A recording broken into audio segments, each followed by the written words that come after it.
Friends, आज अपन इस class पर पढ़ेंगे 40 इम्पोर्टेंट प्रश्न जो आगामी एग्जाम की दृष्टि से महत्वपूर्ण है। तो साथियों, बने रहिए वीडियो के अंत तक। ओके, अपनी क्लास का पहला क्वेश्चन है यहाँ पर कि अधोलिखित में से कौन सा मंदिर गुप्त काल का नहीं है। तो नेगेटिव क्वेश्चन है कि अधोलिखित में से कौन सा मंदिर है वो गुप्त काल का नहीं है। तो ऑप्शन है अपने पास बुमरा का शिव मंदिर, तिगवा का विष्णु मंदिर, देवगढ़ का दशावतार मंदिर, या फिर खजुराहो का कंदरिया महादेव मंदिर। तो कौन सा मंदिर है जो गुप्त काल का नहीं है। तो अपना राइट आंसर हो जाएगा यहाँ पर कि जो खजुराहो का कंदरिया महादेव मंदिर है वह गुप्त काल का नहीं है। बाकी जो तीनों मंदिर हैं ये किससे संबंधित है, गुप्त काल के समय के माने जाते हैं बाकी तीनों मंदिर। ओके, ठीक है बच्चों, नेक्स्ट क्वेश्चन पर आ जाते हैं अपन। नेक्स्ट क्वेश्चन है अपना कि शेर शाह सूरी ने किसे पराजित कर द्वितीय अफगान राज की उपाधि स्थापना की थी। तो शेर शाह सूरी थे, उन्होंने शेर शाह सूरी ने किसको पराजित किया था और पराजित करके द्वितीय अफगान राज की स्थापना की। तो ऑप्शन है इब्राहिम लोदी, बख्तियार खिलजी, राणा सांगा या फिर हुमायूं। तो अपना राइट आंसर क्या हो जाएगा बच्चों, यहाँ पर फटाफट से कमेंट्स करो।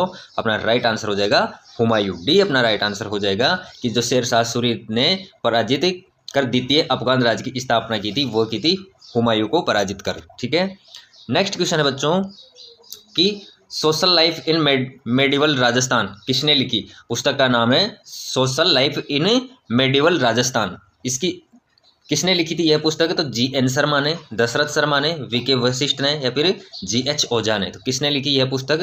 तो यह पुस्तक है साथियों जी.एन. शर्मा की। इनके राइटर हैं कि social life in medieval Rajasthan, इसके लेखक हैं वो हैं जी.एन. शर्मा। ठीक है, नेक्स्ट क्वेश्चन है कि ओगनिया कहाँ पहना जाने वाला आभूषण है। कि ओगनिया नामक जो आभूषण होता है ये बॉडी के किस पार्ट में पहना जाता है। ऑप्शन है कमर में, हाथ में, कान में, गले में। तो कहाँ पर पहना जाता है, अपना राइट आंसर हो जाएगा सी, कान में। कहाँ पर पहना जाता है ओगनिया, तो यह पहना जाता है कान में। ठीक है, नेक्स्ट क्वेश्चन है अपना साथियों यहाँ पर कि प्रसिद्ध तीर्थ स्थल गलियाकोट किस नदी के किनारे स्थित है। कौन सा, कि जो प्रसिद्ध तीर्थ स्थल है गलियाकोट, कौन सा, गलियाकोट कौन सी नदी के किनारे पर स्थित है। ऑप्शन है माही, बनास, लूनी, काली सिंध। अपना राइट आंसर क्या हो जाएगा बच्चों यहाँ पर कि गलियाकोट है वह स्थित है माही नदी के किनारे पर। ठीक है, कौन सी नदी के किनारे पर है, माही नदी के किनारे पर। ओके बच्चों, नेक्स्ट क्वेश्चन पर आ जाते हैं अपन। नेक्स्ट क्वेश्चन है अपनी क्लास का कि अक्षय तृतीया निम्न में से किस शहर का स्थापना दिवस है। तो अक्षय तृतीया है वह निम्न में से कौन से शहर का स्थापना दिवस है। कि अक्षय तृतीया के दिन कौन से शहर की स्थापना हुई थी। ऑप्शन है कोटा, डूंगरपुर, बीकानेर, अजमेर। अपना राइट आंसर हो जाएगा बच्चों यहाँ पर क्या होगा, बीकानेर। की जो बीकानेर शहर है उसकी स्थापना हुई थी वह हुई थी अक्षय तृतीया को। यानी कि जो अक्षय तृतीया को किस उत्सव के रूप में मानते हैं साथियों, तो वह मानते हैं शादी ब्याह के लिए माना जाने वाला एक तरह का उत्सव या फिर अवसर है। इसे अबूझ सावा भी कहा जाता है। इस पर सबसे अधिक सावे या फिर शादियां होती हैं। तो इसी दिन बीकानेर शहर की स्थापना हुई थी अक्षय तृतीया के दिन। ठीक है, नेक्स्ट क्वेश्चन है अपना वह है कि निम्नलिखित में से कौन सा सुशिर वाद्य है। तो निम्नलिखित में से कौन सा है जो सुशिर वाद्य यंत्र है। तो ऑप्शन है अलगोजा, कामायचा, तंदूरा या फिर रावणहत्ता। तो कौन सा है, तो सुशिर वाद्य यंत्र है वो है अलगोजा। कौन सा है, अलगोजा। ए अपना राइट आंसर यहाँ पर हो जाएगा। सुशिर किससे कहा जाता है साथियों, जो सुशिर वाद्य यंत्र होते हैं ऐसे यंत्र जिनको फूंक मारकर, यानी कि मुंह के लगाते हुए फूंक मारकर जिन वाद्य यंत्रों को बजाया जाता है उनको कहते हैं सुशिर वाद्य यंत्र। ठीक है, यह याद रखना है कि सुशिर वाद्य यंत्र के बारे में पूछा है तो सुशिर बोला जाता है कि जो हवा मार के यानी कि फूंक मार के जो बजाए जाने वाले यंत्र होते हैं। तो यहाँ पर अपना राइट आंसर क्या हो जाएगा, अलगोजा। ठीक है, नेक्स्ट क्वेश्चन है साथियों कि अमीर खुसरो की किस कृति से जलालुद्दीन खिलजी के रणथंबोर अभियान का उल्लेख प्राप्त होता है। कि जो जलालुद्दीन खिलजी था उसका रणथंबोर अभियान का उल्लेख प्राप्त होता है वो अमीर खुसरो की कौन सी कृति से प्राप्त होता है। ऑप्शन है किरान उस सदायन, मिफ्ता उल फुतुह, खजाइन उल फुतुह या फिर आसिका। तो किससे प्राप्त होते हैं, वह पुस्तक है मिफ्ता उल फुतुह। कौन सी है, मिफ्ता उल फुतुह। इस पुस्तक में प्राप्त होता है कि जो अमीर खुसरो की मिफ्ता उल फुतुह कृति है उसमें जलालुद्दीन खिलजी को रणथंबोर अभियान का उल्लेख प्राप्त होता है। ठीक है, नेक्स्ट क्वेश्चन है बच्चों आपके कि अधोलिखित में से कौन सा युग्म सही सुमेलित नहीं है। तो कौन सा है जो सही सुमेलित नहीं है साथियों, अपन को यह देखना है कि पहला ऑप्शन है अढ़ाई दिन का झोपड़ा कुतुबुद्दीन ऐबक, दूसरा है अलाई दरवाज़ा अलाउद्दीन खिलजी। तीसरा है जौनपुर नगर फिरोजशाही तुगलक। और डी ऑप्शन है अपना कि श्रीनगर इल्तुतमिश। तो अपना राइट आंसर क्या होगा कि सुमेलित कौन सा नहीं है, तो वह असुमेलित है, वह है डी की श्रीनगर इल्तुतमिश। ठीक है, यह ऑप्शन गलत हो जाएगा। ठीक है, नेक्स्ट क्वेश्चन पर आते हैं साथियों। नेक्स्ट क्वेश्चन है कि हाल गुरु मेवाड़ के किस शासक को कहा जाता है। तो हाल गुरु के नाम से मेवाड़ में कौन से शासक को जाना जाता है। ऑप्शन है महाराणा प्रताप, महाराणा सांगा, महाराणा राजसिंह या फिर महाराणा कुंभा। तो किसको जाना जाता है, ऑप्शन हो जाएगा अपना डी महाराणा कुंभा। कि जो महाराणा कुंभा है उसको हाल गुरु के नाम से भी जाना जाता है। तो मेवाड़ का जो शासक था महाराणा कुंभा, उसे हाल गुरु के नाम से भी जाना गया है। ओके बच्चों, क्वेश्चंस सारे इंपॉर्टेंट है, तो अच्छे से पढ़ो क्वेश्चंस को। और जितने भी विद्यार्थी चैनल से नए जुड़े हैं कृपया करके चैनल को सब्सक्राइब कर लो, ताकि आने वाली हर क्लास का नोटिफिकेशन आपको मिले। ओके, नेक्स्ट क्वेश्चन है कि उस्ता कला के विकास के लिए उस्ता केमल हाइड केंद्र की स्थापना 1975 ईस्वी में कहाँ की गई। क्वेश्चन पूछ रहा है कि जो उस्ता कला के विकास के लिए कौन सा उस्ता केमल हाइड केंद्र, कौन सा केंद्र उस्ता केमल हाइड केंद्र है, उसकी स्थापना कहाँ पर की गई और कब की गई थी। 1975 में की गई। वो कहाँ पर की गई, ऑप्शन है जैसलमेर, बीकानेर, नागौर या फिर बाड़मेर। तो कहाँ पर की गई, अपना राइट आंसर हो जाएगा बीकानेर। बी अपना राइट आंसर हो जाएगा कि उस्ता केमल हाइड केंद्र की स्थापना जो 1975 के अंदर की गई, वह की गई बीकानेर शहर के अंदर। कहाँ पर की गई, बीकानेर में। ओके बच्चों, याद रखना है क्वेश्चन को, अच्छा क्वेश्चन है। नेक्स्ट क्वेश्चन है कि चांद तैयबत, राम सही भाटी, साहिबा एवं उष्णा चित्रकार निम्न में से किस चित्र शैली से संबंधित है। तो ये चारों जो चित्रकार हैं ये कौन सी शैली से संबंधित है, कौन कौन से, चांद तैयब, राम सिंह भाटी, साहिबा एवं उष्णा। यह चारों चित्रकार है वो किस चित्र शैली से संबंध रखते हैं साथियों। ऑप्शन है किशनगढ़, सिरोही, नागौर और अजमेर। तो कौन सी चित्र शैली से संबंध रखते हैं, अजमेर से। डी अपना राइट आंसर हो जाएगा अजमेर। ठीक है, नेक्स्ट क्वेश्चन है कि शांता गांधी द्वारा रचित नाटक जश्न ओडन किस गायन शैली में विश्व के कई देशों में मंचनीय किया जा चुका है। कौन सा, कि जो शांता गांधी है उनके द्वारा रचित नाटक है, नाटक का नाम है जश्न ओडन। ये किस गायन शैली में विश्व के कई देशों में मंचित किया जा चुका है। ऑप्शन है हवेली संगीत, लागा गायन, भवाई शैली या फिर फड़ गायन। तो कौन से प्रकार का है, तो यह गायन शैली है वह है भवाई शैली। कौन सी शैली का गायन है, गायन शैली है भवाई शैली। ओके, किसके द्वारा रचित नाटक है ये, शांता गांधी के द्वारा। ठीक है, नेक्स्ट क्वेश्चन है अपना बच्चों यहाँ पर कि भीलवाड़ा, चित्तौड़गढ़ तथा राजसमंद जिले राजस्थान के किस कृषि जलवायु प्रदेश के अंतर्गत आते हैं। बहुत अच्छा क्वेश्चन है कि जलवायु से संबंधित क्वेश्चन है कि भीलवाड़ा, चित्तौड़गढ़ और राजसमंद यह तीनों जिले हैं राजस्थान के किस कृषि जलवायु क्षेत्र के अंतर्गत आते हैं।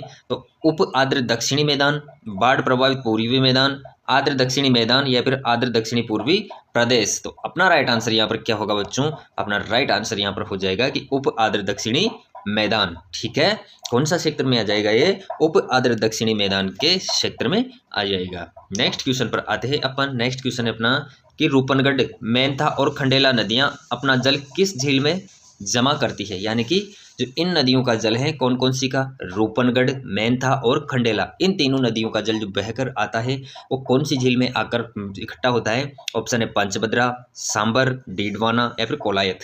तो कौन सी झील है वह, तो वह झील है सांबर। बी अपना राइट आंसर हो जाएगा कि जो सांबर झील है उस पर इन तीनों नदियों का जल आता है। कौन कौन सी का, रूपनगढ़, मेंथा और खंडेला। ठीक है, अगला क्वेश्चन है साथियों आपके सामने अपना कि बिदु मेहा की रिवाले में किसके वीरतापूर्ण कार्यों का वर्णन है। तो साथियों जो बिदु मेहा के विराले हैं इस पुस्तक में किसके वीरतापूर्ण कार्यों का वर्णन है, तो गोगा जी, रामदेव जी, तेजा जी, हड़बू जी। अपना राइट आंसर हो जाएगा गोगा जी। ए अपना राइट आंसर इस क्वेश्चन का यहाँ पर हो जाएगा। नेक्स्ट क्वेश्चन पर आते हैं साथियों। नेक्स्ट क्वेश्चन है अपना यहाँ पर वह है कि बीसल देव रासो की मुख्य महिला पात्र निम्न में से कौन सी है। तो बीसल देव रासो की मुख्य महिला पात्र है वह कौन सी है, तो इंदुमती, पद्मिनी, राजमती या फिर देवल देवी। तो कौन सी है, तो बीसल देव रासो की मुख्य महिला पात्र है वह है राजमती। कौन सी है, राजमती की बीसल देव रासो की मुख्य महिला पात्र है वह है साथियों राजमती। याद रहेगा, अच्छे से याद रखना क्वेश्चन को साथियों। ओके, अगले क्वेश्चन पर आते हैं कि पछेवड़ा क्या है। तो पछेवड़ा है साथियों यह क्या है, तो यह देखते हैं ऑप्शन में पगड़ी, आभूषण, ओढ़ने वाला मोटा वस्त्र, एक रस्म। तो पचेवड़ा क्या है? तो पचेवड़ा है ओढ़ने का एक मोटा वस्त्र। क्या है बच्चों? पचेवड़ा है ओढ़ने का मोटा वस्त्र है। ओके, अगला क्वेश्चन है अपना कि राजस्थानी संस्कृति में ओलंदी क्या है? तो राजस्थानी संस्कृति में जो ओलंदी है वह क्या है? तो विवाह का एक प्रकार, लोक संगीत का एक प्रकार, नववधु के साथ जाने वाला पुरुष या स्त्री, क्षेत्रीय खेल का एक प्रकार। तो ओलंदिया क्या है? तो ओलंदिया है साथियों, सी अपना राइट आंसर होगा कि नववधु के साथ जाने वाला पुरुष या स्त्री को क्या कहते हैं? ओलंदी। ठीक है, अगला क्वेश्चन है अपना यहाँ पर कि दुर्गादास राठौड़ की छतरी किस राज्य में स्थित है? तो दुर्गादास राठौड़ की छतरी है वो किस राज्य में स्थित है? तो मध्य प्रदेश, उत्तर प्रदेश, गुजरात या फिर राजस्थान। अपना राइट आंसर हो जाएगा ए, मध्य प्रदेश की जो दुर्गादास राठौड़ की छतरी स्थित है वह है मध्य प्रदेश में स्थित। ठीक है बच्चों, नेक्स्ट क्वेश्चन कह रहा है अपना कि संत जाम्बोजी की समाधि स्थल किया गया था।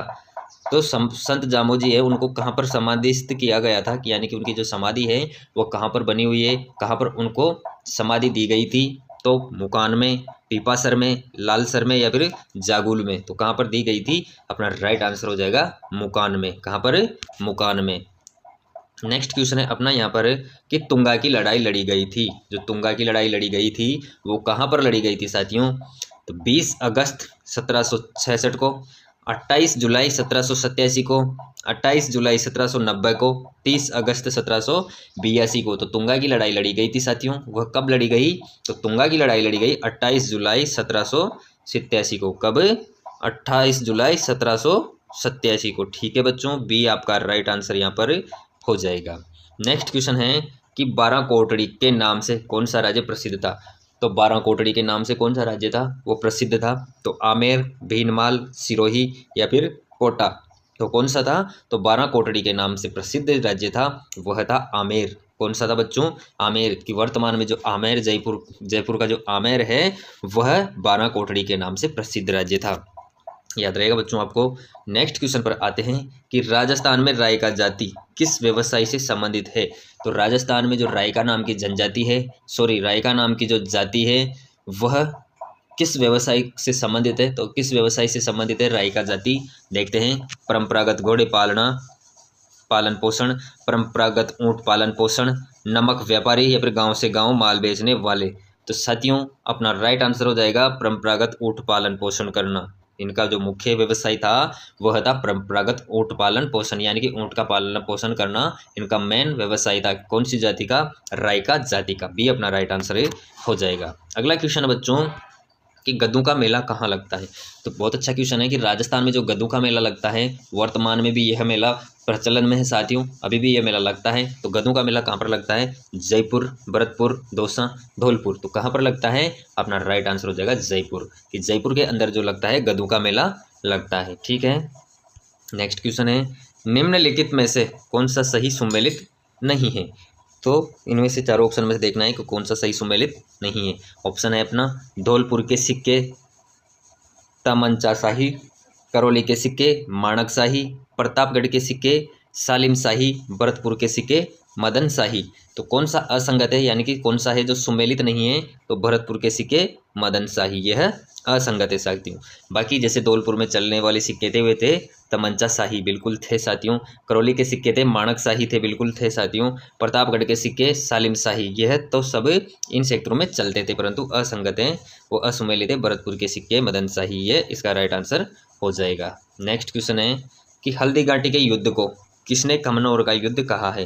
तो हल्दी घाटी में जो युद्ध हुआ उसको खमनोर का युद्ध कहा है, वो किसने कहा है?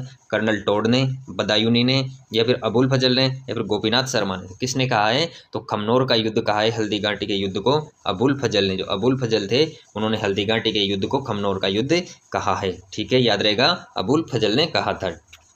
नेक्स्ट क्वेश्चन है अपना साथियों यहाँ पर निम्न में से पगड़ी का आभूषण कौन सा है? तो निम्न में से है जो वो पगड़ी का आभूषण कौन सा है? तो गोखरू, बलेवड़ा, सरपेज या फिर झेला।